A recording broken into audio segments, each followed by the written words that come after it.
करो हमारा। Friends, welcome to C Kannada YouTube ಚಾನಲ್ಗೆ. ನನ್ನ ಹೆಸರು ಪಂಚಲಿಂಗ ಸ್ವಾಮಿ. ಎಲ್ಲರಿಗೂ ನಮಸ್ಕಾರ, ಎಲ್ಲರಿಗೂ ಸುಸ್ವಾಗತ. ಸಿ ಕನ್ನಡ ಯೂಟ್ಯೂಬ್ ಚಾನಲ್ಗೆ ಯಾರು ಸಬ್ಸ್ಕ್ರೈಬ್ ಆಗಿಲ್ಲ, ಸಬ್ಸ್ಕ್ರೈಬ್ ಬಟನ್ ಪ್ರೆಸ್ ಮಾಡಿ, ನೋಟಿಫಿಕೇಶನ್ ಬೆಲ್ ಕೂಡ ಆನ್ ಮಾಡ್ಕೊಳ್ಳಿ.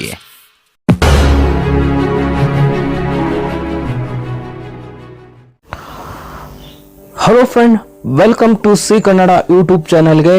ನನ್ನ ಹೆಸರು ಪಂಚಲಿಂಗ ಸ್ವಾಮಿ. ಎಲ್ಲರಿಗೂ ನಮಸ್ಕಾರ, ಎಲ್ಲರಿಗೂ ಸುಸ್ವಾಗತ. ಫ್ರೆಂಡ್, ಒಬ್ಬ ವ್ಯಕ್ತಿ ಹುಟ್ಟಿದ ಆದಮೇಲೆ ನಂತರ ಬುದ್ಧಿಶಕ್ತಿ ಅನ್ನೋದು ಹುಟ್ಕೋತದೆ. ಈ ಬುದ್ಧಿಶಕ್ತಿ ಅನ್ನೋದು ನಮ್ಮ ಜೀವನದಲ್ಲಿ ತುಂಬ ಇಂಪಾರ್ಟೆಂಟು. ನಾವೇನಾರು ಒಂದು ಒಳ್ಳೆ ಕೆಲಸ ಮಾಡಬೇಕು ಅಂತಂದರೆ ಅದು ಬುದ್ಧಿಶಕ್ತಿನೇ ಕಾರಣ. ನಾವೇನಾರ ಒಂದು ಕೆಟ್ಟ ಕೆಲಸ ಮಾಡ್ತೀವಿ ಅಂದರೂ ಕೂಡ ಅದನ್ನು ಕೂಡ ಬುದ್ಧಿಶಕ್ತಿಯೇ ಕಾರಣ. ಈ ಬುದ್ಧಿಶಕ್ತಿ ಅನ್ನೋದು ಒಬ್ಬ ಮನುಷ್ಯನಲ್ಲಿ ಒಂದು ಮುಖ್ಯವಾದ ಈವೆಂಟ್ನ ನಡೆಸ್ತದೆ. ಈ ಬುದ್ಧಿಶಕ್ತಿ ಅನ್ನೋದು ನಾವು ಯಾವ ಥರ ನಮ್ಮ ಬುದ್ಧಿಶಕ್ತಿಗೆ ನಾವು ಟ್ರೈನ್ ಅಪ್ ಮಾಡ್ತೀವಿ, ಅದೇ ಥರ ತಕ್ಕಂಗೆ ನಾವು ಕೆಲಸಗಳನ್ನು ಮಾಡ್ತಾ ಹೋಗ್ತೀವಿ. ನಮಗೆ ಒಂದು ಕೆಲಸದಲ್ಲಿ ಒಂದು ಖುಷಿ ಸಿಗಬೇಕು ಅಂತ ಅಂದರೆ, ಒಂದು ಕೆಲಸದಲ್ಲಿ ಒಂದು ದುಃಖ ಸಿಗಬೇಕು ಅಂತಂದರೆ ಅದು ನಮ್ಮ ಬುದ್ಧಿಶಕ್ತಿಯೇ ಕಾರಣ. ಈ ಬುದ್ಧಿಶಕ್ತಿ ಅನ್ನೋದು ನಾವು ಯಾವ ರೀತಿ ಟ್ರೈನ್ ಅಪ್ ಮಾಡಿರ್ತೀವಿ ಆ ಥರನೇ ಕೆಲಸಗಳನ್ನು ಮಾಡ್ತದೆ. ಈ ಬುದ್ಧಿಶಕ್ತಿನ ನಾವು ಟ್ರೈನ್ ಅಪ್ ಮಾಡಬೇಕಂದ್ರೆ ಸರಿಯಾದ ಕೆಲಸಗಳನ್ನ ಮಾಡಿದಾಗಲೇ ನಾವು ನಮ್ಮ ಬುದ್ಧಿಶಕ್ತಿಗಳನ್ನ ನಾವು ಟ್ರೈನ್ ಅಪ್ ಮಾಡೋಕ್ಕಾಗೋದು. ಈ ಬುದ್ಧಿಶಕ್ತಿಯಿಂದ ಬೇರೆಯವ್ರು ಯಾರು ಕೂಡ ಬೇಜಾರಾಗೋದಿಲ್ಲ, ಸಂತೋಷವಾಗೋದಿಲ್ಲ. ನಮ್ಮ ಬುದ್ಧಿಶಕ್ತಿಯಿಂದ ನಾವೇ ಬೇಜಾರಾಗ್ತೀವಿ, ನಾವೇ ಖುಷಿ ಆಗ್ತೀವಿ. ಆದ್ರಿಂದ ಈ ಬುದ್ಧಿಶಕ್ತಿಯನ್ನ ನಾವು ನಮಗೆ ಯಾವಾಗಲೂ ಕೂಡ ಖುಷಿಯಾಗಿ ಇರಬೇಕನ್ನೋದನ್ನ ಯಾವ ರೀತಿ ನಾವು ನಮ್ಮ ಬುದ್ಧಿಶಕ್ತಿಗೆ ಟ್ರೈನ್ ಅಪ್ ಮಾಡಬೇಕು. ನಾವು ಯಾವಾಗಲೂ ಕೂಡ ಖುಷಿಯಾಗಿರ್ಬೇಕಂತಂದ್ರೆ ಯಾವ ಕೆಲಸಗಳನ್ನ ಮಾಡಬೇಕು. ನಾವು ಯಾವಾಗಲೂ ಕೂಡ ಖುಷಿಯಾಗಿರ್ಬೇಕಂತಂದ್ರೆ ನಮ್ಮ ಬುದ್ಧಿಶಕ್ತಿಯಲ್ಲಿ ಒಳ್ಳೆ ಘಟನೆಗಳನ್ನ ಹೇಗೆ ನಾವು ನಮ್ಮ ಮನಸ್ಸಿನಲ್ಲಿ ನಾವು ಅದನ್ನ ಜ್ಞಾಪಿಸ್ಕೊಳ್ಳೋದು. ಒಬ್ಬ ಸಕ್ಸಸ್ಫುಲ್ ಜೀವನ ಸಾಗಿಸ್ಬೇಕಂತಂದ್ರೆ, ಒಬ್ಬ ಯಶಸ್ವಿ ಜೀವನ ಸಾಗಿಸ್ಬೇಕು ಅಂತಂತಂದ್ರೆ ಬುದ್ಧಿಶಕ್ತಿ ಅನ್ನೋದು ತುಂಬಾ ಇಂಪಾರ್ಟೆಂಟ್. ಈ ಬುದ್ಧಿಶಕ್ತಿ ಇಲ್ದೇನೆ ಕೂಡ ನಾವೇನು ಕೂಡ ಅಚೀವ್ಮೆಂಟ್ ಮಾಡೋಕ್ಕಾಗೋದಿಲ್ಲ, ನಾವೇನು ಕೂಡ ಖುಷಿಯಾಗಿರಕ್ಕಾಗೋದಿಲ್ಲ. ಫ್ರೆಂಡ್ಸ್, ಈಗ ನಮ್ಮ ಮನಸ್ಸಿನಿಗೆ ಒಂದು ಪ್ರಶ್ನೆ ಬರ್ತದೆ.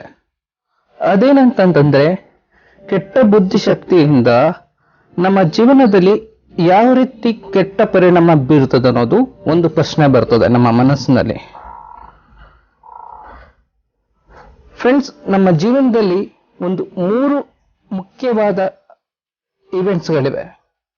ಅದೇನಂತಂದ್ರೆ ಎಜುಕೇಶನ್, ಪ್ರೊಫೆಷನಲ್ ಮತ್ತೆ ರಿಲೇಶನ್ಶಿಪ್. ಈ 3 ಒಬ್ಬ ಮನುಷ್ಯನ ಜೀವನದಲ್ಲಿ ಒಂದು ಮುಖ್ಯವಾದ ಸಂಬಂಧಗಳಾಗಿರ್ಬೋದು, ಘಟನೆಗಳಾಗಿರ್ಬೋದು. ಈ 3 ವಿಚಾರದಲ್ಲೂ ಕೂಡ ಒಂದು ಕೆಟ್ಟ ಮನಸ್ಸು, ಒಂದು ಕೆಟ್ಟ ಬುದ್ಧಿಶಕ್ತಿಯಿಂದ ಒಂದು ಕೆಟ್ಟ ಕೆಲಸಗಳನ್ನು ಮಾಡಿಸ್ತದೆ. ಹಾಗೆ ಈ ಕೆಟ್ಟ ಬುದ್ಧಿಶಕ್ತಿಯಿಂದ ಯಾವ ಥರ ಪರಿಣಾಮ ಬೀರ್ತದೆ ಅಂತಂದ್ರೆ, ನಾವು ಈಗ ಆಲ್ರೆಡಿ ಒಂದು ಎಜುಕೇಶನ್ ನಾವು ಚೂಸ್ ಮಾಡ್ಕೊಂಡಿದ್ದೀವಿ ಒಂದು ಕಲೀಲಿಕ್ಕೆ ಅಂತ. ನಾವು ಅದನ್ನ ಕಲಿಯೋಕ್ಕಿಂತ ಮುಂಚೆ ಒಂದು ಸಣ್ಣ ಕಷ್ಟಗಳ ಎದುರಾಗ್ಬಿಡ್ತದೆ. ಸಣ್ಣ ಕಷ್ಟಗಳ ಎದುರಾದ ತಕ್ಷಣ ನಾವೇನ್ ಮಾಡ್ತೀವಿ, ಈ ಎಜುಕೇಶನ್ ತುಂಬಾ ಕಷ್ಟ ಆಗಿದೆ, ನಾವು ಬೇರೆಯವ್ರನ್ನ ನೋಡ್ತೀವಿ, ನಮ್ಮ ಅಕ್ಕಪಕ್ಕ ಸುತ್ತಮುತ್ತಲಿರೋರ್ನ ನೋಡ್ತೀವಿ, ಅವರು ಆ ಎಜುಕೇಶನ್ ಅಲ್ಲಿ ಸಕ್ಸಸ್ ಆಗ್ತಾ ಇರ್ತಾರೆ, ಅದು ಈಸಿಯಾಗಿರ್ತದೆ. ಬಟ್ ಅದರಲ್ಲಿ ಆ ವಿಚಾರದಲ್ಲಿ ಏನು ಕಷ್ಟ ಇದೆ ಅದು ಕಷ್ಟ ಇರ್ತದೆ, ಆ ವಿಚಾರದಲ್ಲಿ ಏನು ಈಸಿ ಇರ್ತದೆ ಅದು ಈಸಿ ಇರ್ತದೆ. ನಾವು ಅವರು ಈಸಿ ಪಡ್ತಾರೋ ನೋಡ್ತೀವಿ, ಅವ್ರು ಕಷ್ಟ ಪಡ್ತಾರೋದನ್ನ ನಾವು ನೋಡೋಕ್ಕಿಲ್ಲ. ಹಾಗಾಗಿ ನಾವು ಒಂದು ವಿಚಾರನ ಬಿಟ್ಟು ಇನ್ನೊಂದು ಎಜುಕೇಶನ್ ಬಿಟ್ಟು ಇನ್ನೊಂದು ಎಜುಕೇಶನ್ ಚೂಸ್ ಮಾಡ್ಕೊಳಕ್ ಹೋಗ್ತೀವಿ. ಈ ಥರ ಮಾಡ್ಕೊಳಕ್ ಹೋದಾಗ ಅಷ್ಟೇ ನಮಗೆ ಅಲ್ಲಿ ಪ್ರಾಬ್ಲಮ್ಸ್ಗಳು ಬಂದ್ಬಿಡ್ತದೆ. ಹಾಗೆ ಇದೇ ರೀತಿ ಅಷ್ಟೇ ಪ್ರೊಫೆಷನಲ್ ಕೂಡ ಅಷ್ಟೇ. ನಾವೊಂದು ಪ್ರೊಫೆಷನಲ್ನ ಚೂಸ್ ಮಾಡಿಕೊಂಡು ನಾವು ಕೆಲಸ ಮಾಡ್ತಾ ಇರ್ತೀವಿ. ನಾವು ಪ್ರೊಫೆಷನಲ್ ಜಾಗದಲ್ಲಿ ಒಂದು ಮಿಸ್ಅಂಡರ್ಸ್ಟ್ಯಾಂಡಿಂಗ್ ಆಗಿ ಒಂದು ಪ್ರಾಬ್ಲಮ್ಸ್ಗಳನ್ನ ಬಂದ್ಬಿಡ್ತದೆ. ಆ ಪ್ರಾಬ್ಲಮ್ಸ್ಗಳು ಬಂದಾಗ ನಾವೇನು ಮಾಡ್ತೀವಿ, ಒಂದು ಜಾಗ ಬಿಟ್ಟು ಇನ್ನೊಂದು ಜಾಗಕ್ಕೆ ನಾವು ಹೋಗ್ತೀವಿ. ಬಟ್ ಆ ಥರ ಹೋಗೋದ್ರಿಂದ ನಮ್ಮ ಪ್ರೊಫೆಷನಲ್ಲಿ ನಾವು ಯಾವ ಸ್ಟೇಜಲ್ಲಿ ಆ ಸ್ಟೇಜಲ್ಲಿ ಇರಬೇಕಾಗ್ತದೆ, ಮುಂದಿನ ಸ್ಟೇಜಿಗೆ ನಾವು ಹೋಗೋದಿಲ್ಲ. ನಾವು ಎಲ್ಲಿ ನಾವು ಯಾವ ಪ್ರೊಫೆಷನಲ್ಲಿ ಯಾವ ಪ್ಲೇಸಲ್ಲಿ ನಾವು ವರ್ಕ್ ಮಾಡ್ತಾ ಇದ್ದೀವಿ, ನಮಗೆ ಆದಂಥ ಮಿಸ್ಅಂಡರ್ಸ್ಟ್ಯಾಂಡಿಂಗ್ಗಳಿಂದ ಏನು ಪ್ರಾಬ್ಲಮ್ಸ್ಗಳು ಉಂಟಾಗಿದೆ, ಆ ಪ್ರಾಬ್ಲಮ್ಸ್ಗಳನ್ನು ನಾವು ಕರೆಕ್ಷನ್ ಮಾಡ್ಕೊಳ್ಳೋದ್ರಿಂದ ನಮಗೆ ಅಲ್ಲೇ ನಾವು ವರ್ಕ್ ಮಾಡಿ ಆ ಪ್ಲೇಸಲ್ಲೇ ನಮಗೆ ಒಂದು ಪ್ರೊಫೆಷನಲ್ ಅಂದರೆ ಒಂದು ಉನ್ನತ ಸ್ಥಾನಕ್ಕೆ ನಾವು ತಲುಪಬಹುದು. ಹಾಗೆ ಇನ್ನು ಸಂಬಂಧ ವಿಚಾರಕ್ಕೆ ಬಂದಾಗ, ಸಂಬಂಧಗಳನ್ನ ಅಂದರೆ ಯಾವುದು, ಗರ್ಲ್ ಫ್ರೆಂಡ್ ಆಗಿರ್ಬೋದು, ಬಾಯ್ ಫ್ರೆಂಡ್ ಆಗಿರ್ಬೋದು, ಹಸ್ಬೆಂಡ್ ಆಗಿರ್ಬೋದು, ವೈಫ್ ಆಗಿರ್ಬೋದು, ತಂದೆ ತಾಯಿ ಆಗಿರ್ಬೋದು, ಅಣ್ಣ ತಂಗಿ ಆಗಿರ್ಬೋದು, ಅಕ್ಕ ತಂಗಿ ಆಗಿರ್ಬೋದು, ಫ್ರೆಂಡ್ಸ್ಗಳಾಗಿರ್ಬೋದು, ಇವ್ರುಗಳು ನಾವು ಚೂಸ್ ಮಾಡ್ಕೊಂಡು ಬಂದಿರ್ತೀವಿ.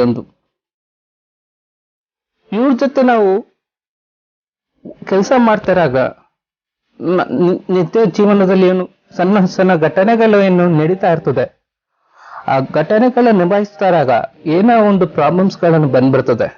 ಆ ಪ್ರಾಬ್ಲಮ್ಸ್ಗಳನ್ನ ನಾವು ನಮ್ಗೆ ಹೇಗೆ ನಮ್ಮ ಮೈಂಡಿಗೆ ಅದು ಡೆವಲಪ್ಮೆಂಟ್ ಆಗ್ತದೆ, ನಮ್ಮ ಬುದ್ಧಿಶಕ್ತಿಗೆ ಅಂತಂದ್ರೆ ಈ ಇನ್ನೊಬ್ಬ ವ್ಯಕ್ತಿ ಮಾತ್ರ ಇರೋದು ಈ ಪ್ರಾಬ್ಲಮ್ಸು. ಆ ಈ ವ್ಯಕ್ತಿ ಬಿಟ್ಟು ಬೇರೆ ವ್ಯಕ್ತಿಗಳನ್ನ ನಾವು ಚೂಸ್ ಮಾಡಿಬಿಟ್ರೆ ಇವನ ಹತ್ರ ಇರೋ ಪ್ರಾಬ್ಲಮ್ಸು ಅವನ ಹತ್ರ ಬರಲ್ಲ ಅಂತ ನಮ್ಮ ಬುದ್ಧಿಶಕ್ತಿಗೆ ನಮ್ಮ ಮೈಂಡ್ ತರ ಟರ್ನ್ ಅಪ್ ಆಗ್ಬಿಡ್ತದೆ. ಫ್ರೆಂಡ್ಸ್ ನೋಡಿ, ಯಾವತ್ತಿದ್ರೂ ಕೂಡ ನಾವು ಒಂದು ಸಂಬಂಧ ಬಿಟ್ಟು ಇನ್ನೊಂದು ಸಂಬಂಧವನ್ನ ಬೆಳೆಸೋದ್ರಿಂದ ನಮ್ಗೆ ಯಾವತ್ತಿದ್ರೂ ಕೂಡ ಏನು ಪ್ರಾಬ್ಲಮ್ಸ್ಗಳು ಯಾವಾಗಲೂ ಕೂಡ ಕಮ್ಮಿ ಆಗೋದಿಲ್ಲ, ಪ್ರಾಬ್ಲಮ್ಸ್ಗಳು ಜಾಸ್ತಿ ಆಗ್ತದೆ. ಇವತ್ತು ಬರೀ 5 kg ಪ್ರಾಬ್ಲಮ್ಸ್ ಇದೆ, ನಾಳೆ 10 kg ಪ್ರಾಬ್ಲಮ್ಸ್ ಬರ್ತದೆ. ಸೊ ನಿಮ್ಮ ಮನಸ್ಸಿಗೆ ಒಂದು ಕೂಲಪ್ ಮೈಂಡಿಂದ, ಶಾಂತಿಯ ಮನಸ್ಥಿತಿಯಿಂದ ನಿಮ್ಮ ಬುದ್ಧಿಶಕ್ತಿಗೆ ಕೆಲಸ ಮಾಡಿಕೊಳ್ಳಿ.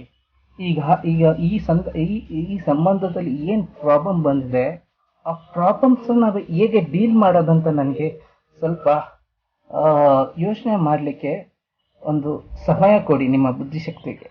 ಆ ಥರ ಮಾಡೋದ್ರಿಂದ ಏನಾಗ್ತದೆ ಅಂತಂದರೆ, ನೀವು ಈಗಿರೋ ಸಂಬಂಧದಲ್ಲಿ ಏನು ಪ್ರಾಬ್ಲಮ್ಸ್ ಆಗಿದೆ ಅದನ್ನು ಆ ಪ್ರಾಬ್ಲಮ್ಸ್ನ ಹೆದರಿಸಿ ನೀವು ಮುಂದೆ ಬರ್ತೀರ. ಆಗ ಲೈಫ್ ತುಂಬ ಚೆನ್ನಾಗಿರ್ತದೆ. ಫ್ರೆಂಡ್ಸ್, ಈಗ ಮನಸ್ಸಿಗೆ ಇನ್ನೊಂದು ಪ್ರಶ್ನೆ ಬರ್ತದೆ. ಅದು ಏನಂತಂದರೆ, ನಮ್ಮ ಬುದ್ಧಿಶಕ್ತಿಗೆ ನಾವು ಹೇಗೆ ಟ್ರೈನ್ ಅಪ್ ಮಾಡಬೇಕಂತ. ಫ್ರೆಂಡ್ಸ್, ನೀವು ಏನು ಕಾಲೇಜಸ್ ಸ್ಕೂಲ್ಗಳಲ್ಲಿ ಏನು ಎಜುಕೇಷನ್ ಮತ್ತು ಪ್ರೊಫೆಷನಲ್ಗಳಲ್ಲಿ ಏನು ನೀವು ಅಳವಡಿಸ್ಕೊತಿರೋ ನಿಮ್ಮ ಜೀವನದಲ್ಲಿ, ಅದು ನಿಮ್ಮ ಪ್ರೊಫೆಷನ್ ಲೈಫ್ ಮತ್ತು ಎಜುಕೇಷನ್ ಲೈಫ್ ಮಾತ್ರ ಸಕ್ಸಸ್ಫುಲ್ ಆಗಿ ಮಾಡ್ತದೆ. ಅದರಿಂದ ನಿಮ್ಮ ಸಂಬಂಧಗಳನ್ನ ಸಕ್ಸಸ್ಫುಲ್ ಆಗಿ ಮಾಡೋದಿಲ್ಲ. ನಿಮ್ಮ ಸಂಬಂಧವನ್ನು ಸಕ್ಸಸ್ಫುಲ್ ಆಗಿ ಮಾಡಬೇಕಂತಂದರೆ, ನಿಮ್ಮ ಸಂಬಂಧದಲ್ಲಿ ಯಾರ ಒಬ್ಬರು ಏನಾರ ಒಂದು ಕೆಟ್ಟ ಪರಿಸ್ಥಿತಿಯಲ್ಲಿ ಸಿಗಾಕೊಂಡಿದ್ದಾರಂತೆ, ಅವ್ರಿಗೆ ಏನು ಹೆಲ್ಪ್ ಮಾಡಬೇಕಂತ ನೀವು ಅವ್ರನ್ನ ಕೇಳಿಕೊಂಡು ಆ ಕೆಲಸಗಳನ್ನು ಮಾಡಿ.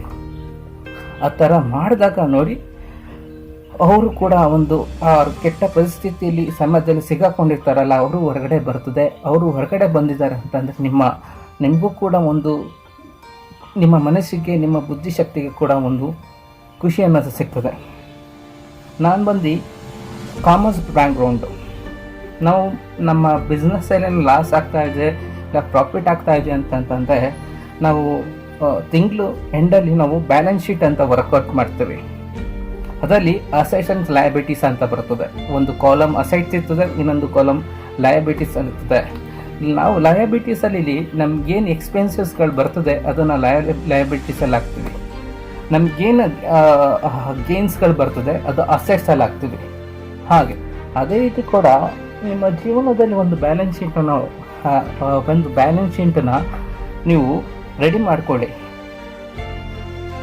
ನೀವು ಇವತ್ತು ಒಬ್ಬ ವ್ಯಕ್ತಿಗೆ ಏನು ಹೆಲ್ಪ್ ಮಾಡಬೇಕು ಅಂತ, ಇನ್ನೊಂದು ಕಡೆ ಯಾವ ವ್ಯಕ್ತಿ ನಮಗೆ ಏನು ಹೆಲ್ಪ್ ಮಾಡ್ದ ಅನ್ನೋದು ಒಂದು ಬ್ಯಾಲೆನ್ಸ್ ಶೀಟ್ ನಾವು ಮೇಂಟೈನ್ ಮಾಡಿ, ಆ ಬ್ಯಾಲೆನ್ಸ್ ಶೀಟಲ್ಲಿ ಯಾವತ್ತಿಗೂ ಕೂಡ 10 ಹೆಲ್ಪ್ ಕೂಡ ನಾವು ಮುಂದೆ ಇರಬೇಕು. ಈಗ ಬೇರೆಯವರು ನಮಗೆ 10 ಕೆಲಸ ಮಾಡಿದ್ದಾರೆ ಅಂದರೆ ನಾವು ಬೇರೆಯವ್ರಿಗೆ 20 ಕೆಲಸಗಳನ್ನು, ಒಳ್ಳೆ ಕೆಲಸಗಳನ್ನು ಮಾಡಿರಬೇಕು.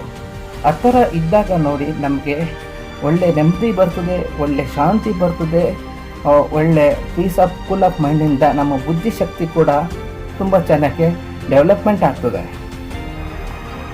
ಈ ಥರ ಡೆವಲಪ್ಮೆಂಟ್ ಆಗೋದ್ರಿಂದ ನಾವು ಎಜುಕೇಷನಲ್ಲಿ ಆಗಿರ್ಬೋದು, ಪ್ರೊಫೆಷನಲ್ ಆಗಿರ್ಬೋದು, ಸಂಬಂಧದಲ್ಲಿ ಆಗಿರ್ಬೋದು, ನಾವು ಸಕ್ಸಸ್ಫುಲ್ ಆಫ್ ಲೈಫ್ನ ನಾವು ಲೀಡ್ ಮಾಡ್ಬೋದು, ಅಂದರೆ ಯಶಸ್ವಿ ಜೀವನವನ್ನು ಕಾಣ್ಬೋದು. ಫ್ರೆಂಡ್ಸ್, ಹಾಗೆ ಕೂಡ ನಾವು ಒಬ್ರಿಗೆ ಹೆಲ್ಪ್ ಮಾಡೋಗ್ಲೂ ಅಷ್ಟೇ, ಒಬ್ರ ಹತ್ರ ಹೆಲ್ಪ್ ತಗೊಳ್ಳೋಗೂ ಅಷ್ಟೇ, ಆ ಹೆಲ್ಪ್ ಕೂಡ ಧರ್ಮದ ವಿರುದ್ಧವಾಗಿರಬಾರ್ದು, ಕಾನೂನು ಚಟುವಟಿಕೆ ಬಿಟ್ಟಿರಬಾರ್ದು. ಕಾನೂನು ವಿರುದ್ಧವಾಗಿದ್ದರೆ, ಧರ್ಮದ ವಿರೋಧವಾಗಿದೆ, ನಮಗೂ ಪ್ರಾಬ್ಲಮ್ ಆಗ್ತದೆ, ಅವ್ರಿಗೂ ಪ್ರಾಬ್ಲಮ್ಸ್ಗಳಾಗ್ತದೆ. ಹಾಗೆ ಆಮೇಲೆ ನಮ್ಮ ಜೀವನದಲ್ಲಿ ಏನಾರ ಒಂದು ನಮ್ಮ ಬುದ್ಧಿಶಕ್ತಿಯಲ್ಲಿ ಒಂದು ಒಳ್ಳೆ ಘಟನೆಗಳ ಮತ್ತು ಕೆಟ್ಟ ಘಟನೆಗಳ ಮಧ್ಯದಲ್ಲಿ ನಾವು ಸಿಗಾಕೊಂಡಿದ್ರೆ ನಾವು ಅದನ್ನ ಹೇಗೆ ಹೊರಗಡೆ ಬರೋದಂತ. ಈಗ ಯಾರೋ ಒಬ್ಬ ವ್ಯಕ್ತಿ ಜೊತೆ ನಿಮ್ಮದು ಏನಾರ ಒಂದು ಕೆಟ್ಟ ಪರಿಣಾಮಗಳು ಬೀರ್ಬಿಟ್ಟಿದೆ ಅಂತಂದರೆ ಆ ವ್ಯಕ್ತಿನ ಮರೆಯೋಕ್ಕೆ ಹೋಗಬೇಡಿ. ನೀವು ಆ ವ್ಯಕ್ತಿನ ಮರೆಯೋದ್ರಿಂದ ನೀವು ಡಿಪ್ರೆಷನ್, ಆಕ್ಸಿಡೆಂಟಿಗೆ ಒಳಗಾಗ್ಬಿಡ್ತೀರ. ನೀವು ಏನಾರ ಮರಿಬೇಕಂತಂತಂದರೆ ಆ ವ್ಯಕ್ತಿಯ ಜೊತೆ ಏನು ಕೆಟ್ಟ ಟೈಮ್ ಇತ್ತು, ಆ ಕೆಟ್ಟ ಟೈಮ್ ಅನ್ನೋದು ಮರ್ತ್ಬಿಡಿ. ಆ ವ್ಯಕ್ತಿಯ ಜೊತೆ ಏನು ಒಳ್ಳೆ ಟೈಮ್ ಅನ್ನೋದು ಸ್ಪೆಂಡ್ ಮಾಡಿದ್ರಿ ಅದನ್ನು ಜ್ಞಾಪಿಸ್ಕೊಳ್ಳಿ. ಆವಾಗ ನಿಮ್ಮ ಬ್ಯಾಲೆನ್ಸ್ ಆಗಿರ್ತದೆ ನಿಮ್ಮ life. Okay, thank you friend. ಇದುವರೆಗೆ ಯಾರು ಈ ವಿಡಿಯೋ ನೋಡಿದ್ದೀರಾ ಒಂದು ಲೈಕ್ ಕೊಟ್ಟು ಶೇರ್ ಮಾಡ್ಕೊಳ್ಳಿ.